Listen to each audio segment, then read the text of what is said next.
Back what Jalen said, I mean, going against a team like that, it's always about just being together. Like I was telling press conference earlier, it's I go back to all the memories that I had with this team just coming in here in January, like just being together and understanding that we've been through something together, and shoot, if we stay together, then we can't be unwavered. So like that's what we tried to focus on tonight. Jalen, you had a lot of big moments, but take me back through that final block that you had to clear the way for the final touchdown, and what's going on through your head? Because you didn't look like a quarterback there. Yeah, no, I mean, you get to watch a lot of guys that are good at what they do, good at blocking and stuff like that. You get to see them do their thing a lot. So I was just like, man, I could apply something right here. I was in the right spot at the right time, and had to get him in the end zone. So Javon, I know it wasn't your touchdown, but what does it do for the rest of the offense when they see a quarterback that's willing to just sacrifice his body the way Jalen is? It's definitely the highlight of the game. So I mean, we rushed over there as soon as we seen that block, and I mean, like you said, just a quarterback to put his body on the line like that just shows how much he cares for his team. And and then one more, Jalen, the fourth and I think what 7, 4th and 5 or whatever it was with the pass to Milliner. Just take me back through that play and what did you see on that play? How big was that moment for you? yeah, it was huge. I mean, I think that we had a game plan for their third, fourth down calls, and we saw what we saw. We were able to get to what we wanted, and we know he was going to win, and so my job was just to buy some time and get it to him. So O-line played amazing. They were holding up front, just doing what they do. So it was awesome. This is for both of you. Just kind of comment on the way that Isaiah played today and just be able to get some of those gritty runs for you guys. I mean, Isaiah, he's in my running back room, so I'm with him a lot. I mean, I picked up a lot of things from him, and I feel like he's done the same with me. So, I mean, it's just a thing that, it just goes back and forth on the dynamics of the running back room. I mean, I feel like he's a great player. Like you said, he had some gritty runs tonight, and we needed that as a team. Yeah, that man's a leader. He's a leader, and it shows on the field and the way he runs. And so he's battled a lot for us, and for himself, just being there, being on the field, and so it's pretty cool seeing him, go out there and have that success. Javon, what's it been like for you being back home, being back in state to finish your career and to start your season, back home with a game like this? Kind of what does that mean to you? It's kind of been lovely. I mean, a lot of people don't know this about me, but past 6 months, my father, he had brain surgery. So, I mean, he was out here today, so just getting him back to seeing me being able to play again, it was a blessing, just to see him out there and see my family. Shoot, they roll in groups, so it was probably a lot of them here. I couldn't even count. Was that part of the factor in choosing UAB with it being closer to home and maybe closer to family? Did that factor into your decision to come It here? was almost like it was just meant to be. So, I mean, when I got into the recruiting process, it was just everything lined up to what I needed for my last year in my career, and I went with it and I rolled with it. What about this offense kind of allows you to do what you did today with 166 yards and a pair of touchdowns? I mean, like I said, it just being together, honestly. Any offense, if you're together as a whole, you got 11 people doing the same job and all on the same page, and you usually get the job done. And I was just grateful and blessed to be on the end of just running around and scoring touchdowns. Describe what you saw on your long run, your 48-yard touchdown. It was a third down or whatever it was. It just seemed like it really opened up there. I mean, kind of describe that play. Like Jalen said earlier, we had certain calls for that third and fourth down calls as well. So, I mean, it almost like it just lined up perfect for me. And when I seen the opening, I just ran. How wide was that opening? It was pretty big. Jalen, big numbers, but also no turnovers today. How better do you feel like you're seeing the field and kind of are things kind of slowing down for you? Yeah, I think that our it's always just about us. I think we did a lot of work in the off season and just taking advantage of what the defense is showing us and giving us and playing each play as its own. I think that's just really helped us moving forward. Just being my best for the team, and I mean we got a lot of really talented guys, so it's like, man, just get them the ball and let them go do what they do. And when there's plays to be made, there's plays to be made, but there's also times when just not time to make things worse. So I think that's definitely something I've got to improve on this year. All right, thanks, guys. Thank y'all. Yep. Thank you.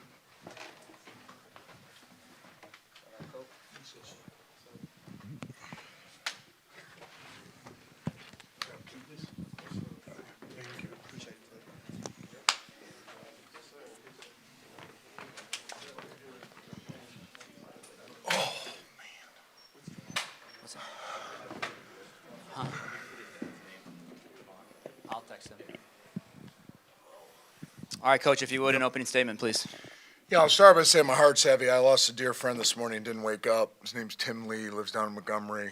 Man's been really important to me, so it's kind of with a heavy heart. Not many people know him, but he was a massive influencer in the state of Alabama. And so that was a tough one. I wanted to recognize that because his family's in a lot of pain right now. And besides that, it's good to get a win. Any win is a great win. As I told the team, we did it. I don't want this thing to become, anything else than we. Defense came out in the second half, responded really well, got some stops, able to get the offense back on the field. We were able to finish off drives, which was super important. We didn't finish them off in the first half. But most importantly, I just think, our season will be defined by how we respond to bad things. Bad things are going to happen, a lot of them. I mean, it's just inevitable, and we got to handle them well. We got to handle whatever comes our way in a manner which is classy, which is together and moving forward, and can't dwell on the bad things that happen in games. So we're not going to be perfect, be far from it, but we'll get better and better each week, and I'm proud we were able to get this one. Start with Steve. You put that to the test with the way you responded to the end of the first half and the start of the second half. 14-point swing right there. Kind of what did you see from your team at that point, and kind of how big was it to come back from that? Yeah, I really went into this one obviously doing everything in our power to win, but I wanted to learn something about us, and I still don't have all the answers obviously, but I think this is a team that has character, and it's a team that has good self-talk. It's a team that doesn't turn on each other. It's a team that will encourage each other in tough times, and that's really important. I thought offensively our ability to be diverse is really important. We can run it, we can throw it, we can run it inside, run it outside, get the ball on the edges. It puts a lot of pressure on the defense. We can play fast, we can play slow. And then most importantly, we were clean, very few penalties. We lost games in the past because unsportsmanlikes and personal fouls and knucklehead things, and we didn't do much of that tonight. The illegal procedure down near the goal line was tough. That's a tough one. But besides that, I thought we were pretty clean. And, I thought defensively they came out and they made good adjustments. And, they got beat on some plays. I thought first half I didn't think they didn't play, obviously, to their standard. Had a lot of opportunities to make plays and didn't. The second half, they clamped down a little bit more, and they just got beat by a couple really phenomenal plays. Tight window throws, just exceptional effort by the players at Alabama State. So we did enough for us to win the game, and that's the most important thing. When you face an opener, face a quarterback like that in the opener that is as fast as he is and just kind of unique a little bit, how tough is it? Because you can't really replicate that in practice. I mean, was that part of what the struggle in the first half a little bit? I think so, Steve. I think the first game you don't really know what you're going to get, and there was a lot of guesswork. We try not to chase ghosts. The one thing we did know was that he was a very good player, and we had to do everything we can to contain him. And they do a really good job with giving him opportunities to make plays in the run game and the passing game. And he does a great job with his poise. I mean, that kid is so poised. He has great spatial awareness, and then can really rip the ball down the field, And tight window throws are tough for college kids to make, and he made a bunch of them tonight. So I look for him to have a fantastic season. You've talked about the floor being too low during camp. Was that the case today on defense? And then how surprising was it to see that from the defense based on what you had seen during camp? Well, I just think as a football team, we still have to raise the floor. I don't think it's just defense. I think, inability to close out drives offensively, missed assignments, obviously some missed opportunities on defense. I think just in general, we got to raise the floor. I've told you guys, you're around me almost every single day, that I'm not trying to give coach speak, but it's going to sound like it. Like, it's going to be about how to respond and how we get better. Like, hopefully we are significantly better next week and then better the week after that. In this era of college football, when you're redoing your roster every year and your coaching staff, you got to trust the process of getting better. A lot of these kids will get a lot better. We'll get better in our schemes. We'll get better as a group. So we got to trust that process and keep getting better every single day. A lot of good momentum shifts from your specialists, specifically in the punt and kick return. Kind of just what did you think about that group today? Yeah, it's a huge piece of what we do. Our special team, John Jones, just has done an incredible job with that unit. Our guys like special teams. I think that's another thing too is, defense primarily makes up the core of your special teams. And we recruited guys that in the portal that we felt could contribute on teams. It was part of the recruiting process, was making sure they bought into, if they come here, nothing's guaranteed except an opportunity, but the greatest opportunity is on special teams. So, you have a lot of veteran players that, jump out of bed in the morning and are excited about playing special teams. So if you have that and you have a great coach like we do in John Jones, you're going to be good on teams. I think it depends on what metrics you look at, but anywhere between 29 and 33 last year in the country in teams, and we feel like we can be even better this year. I think, losing Cameron Shanks obviously was concerning as a returner. He was such a dynamic All-American returner. But with Solomon and Strapp, and then, we have others too that aren't quite healthy that will contribute in the return game that we think will be really good. The other thing to note too, I just will say this, I kept this somewhat quiet, but we were incredibly beat up on defense, like a mash unit. So we'll get healthier too, and as we get healthier, we'll play better defense. We've all talked through camp. You've talked about it as an offensive line being, a question mark, not quite knowing what they were going to be. Part of that was not quite knowing what five would be out there. Yep. But kind of through one game now with a game like this, sort of what was your thoughts about the way they played? Well, I always like to watch the tape before I do it. I do think they missed some assignments. I think we struggled, against some pressure looks, some condensed looks. That's concerning, but I thought their effort was fantastic. I thought their pass protection, we could have thrown it a lot more. I was the conservative one tonight. I'm the one that made us highly conservative. I trumped a bunch of pass calls and made them runs. So everybody's mad about the conservative nature. You can be mad at me, not more. But I thought they protected really well. And we wanted to set them up for success, too. We wanted to set the quarterback and the offensive line up for success. So I thought our protection schemes were very sound. And I thought the guys executed at a high level. I don't think Jalen got hit on a pass play. I could be wrong, but I don't think he did. So that's a really good sign. And Jalen, without a turnover tonight, obviously there's been a lot of talk about that too. Mm-hmm.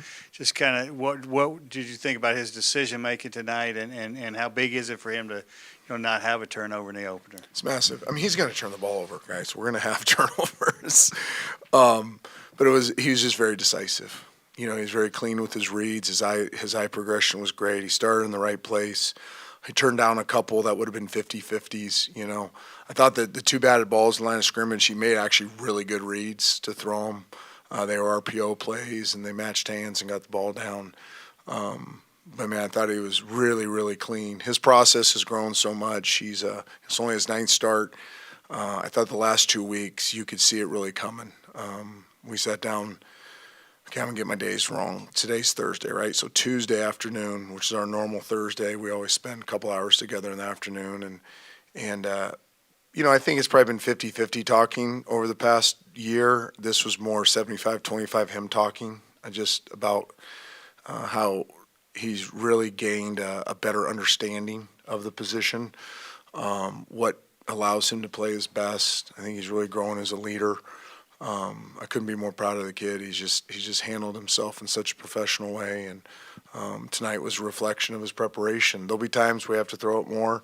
The great thing about him is he doesn't care. He's not a kid that's asking to throw more. Our narrative on the sideline is next play, execute the next play, whatever it is, and he handles a lot in the run game. Some of those runs were him. We do some checks at the line of scrimmage, and he gets us in the best run, and we pipe some big ones. The big one to close out the game, by the way, I shout out Rip Shear. We're sitting there on, Monday night, which is third down. No, Sunday night was third down night. I can't remember what night was third down night. And they have a pressure package that is virtually impossible to execute against, and they pull it out in big moments. And we sat there and we probably spent 90 minutes going, how are we going to do this? What's our answers? And then Rip Shear in his wise way says, why don't you wham the linebacker with the tight end? And we're like, yeah, that's the best idea. And we started fleshing out, and Rip kind of drew it up, and then all the minds went together, and then we called it there. That's the one J.J. popped to get down to the 4 to close out the game. And that's why I always brag about the staff. We got great coaches. They're humble. They have so much wisdom. And I told the offense coaches on the headsets late in the game, I said, I was just so proud of the poise, the composure, the conversation, the collaboration. I think everybody contributed to calling that game tonight. Everybody had a good idea. Riley Jeffers had great 4-minute ideas that helped us keep moving the ball. But I want to give a shout out to Rip. He's the one that drew up that play and helped us pipe it. So that was fun. Talked a lot about Jalen's improvements as a passer. What did you see from him as a blocker? Yeah, that was final pretty play? cool, huh? His teammates were fired up. It was a great effort there. I think if Solomon keeps it front side, he walks in, but we made it a little harder than it had to be. He's just, he's going to go by how decisive he is. When he's decisive and pulls the trigger and sees it clearly, and his eye progression is on point, he's going to be tough to stop. He has really good receivers to throw to. We have a good scheme, so no, there'll be ebb and flows. There's going to be some tough times, and I trust that he'll handle those tough times well. And it was nice to get this one under his belt where it was clean, but there'll be a lot of challenges this season, and I think he'll respond well to them. And is this what you saw from Javon when you recruited him out of the portal? Yeah, I don't want to make this you're sitting there December 23rd and you have half a roster and half a coaching staff, and you're kind of sitting there like, God, please, just, I can't. Like, you gotta make things happen here and bring us the right people. And that's where I started. And JJ's got a lot of qualities as a runner, but he's the right kind of person. I think that the collective character of this team is just so different than we've had in the past. And he was a really key cog in that, because when he came up in the portal recruiting cycle, I just grinded the coaches. I'm like, don't bring me a prima donna back. I said, we'll play empty and we'll throw it every down. I'm not dealing. We have Solomon, we have Isaiah. I don't need a prima donna back. And Danny Mitchell came to me and said, this dude is everything you believe in a football player. And I got to meet his parents, and I got to meet, just his story. And he's everything we're looking for. I mean, that room is something special. They have a great coach in Danny. They have a great mentality. We did this off-season book project. We did The Power of Positive Teams by John Gordon. They had chapter reviews, and they had to send me. I did the first chapter, and I showed them on a slide. Here's my standard of a book report on a slide. And I'd done it, and I showed them everything. I said, now you got to meet the standard every week. We did it. And they had to turn them in by, I think it was Wednesday night. And every time I'd open them, and the whole team did good, but the one every single week that'd bring tears in my eyes was the running backs. And they would present a perfect, 8-point slide, summarize the chapter, give me a quote, give me a thought at the end. And I knew right then, I'm like, these guys get it. And they're just a really good group, and I'm glad they're on our team. Were you, sorry, one more. Were you aware of his dad and the brain surgery, and then how big is it that he was able to have this kind of performance in that moment? Again, I think our kids are our kids have done a great job of making the main thing, their families, their relationships, and then by doing that, they're able to come into the office and give us everything they have. And I think they appreciate the fact that we know the main thing isn't football. it's their lives, and I think giving JJ that space really freed him up to do what he loves to do, and he wouldn't have it any other way. Anything else? All right, Coach, thank you. Appreciate you guys. Thank you.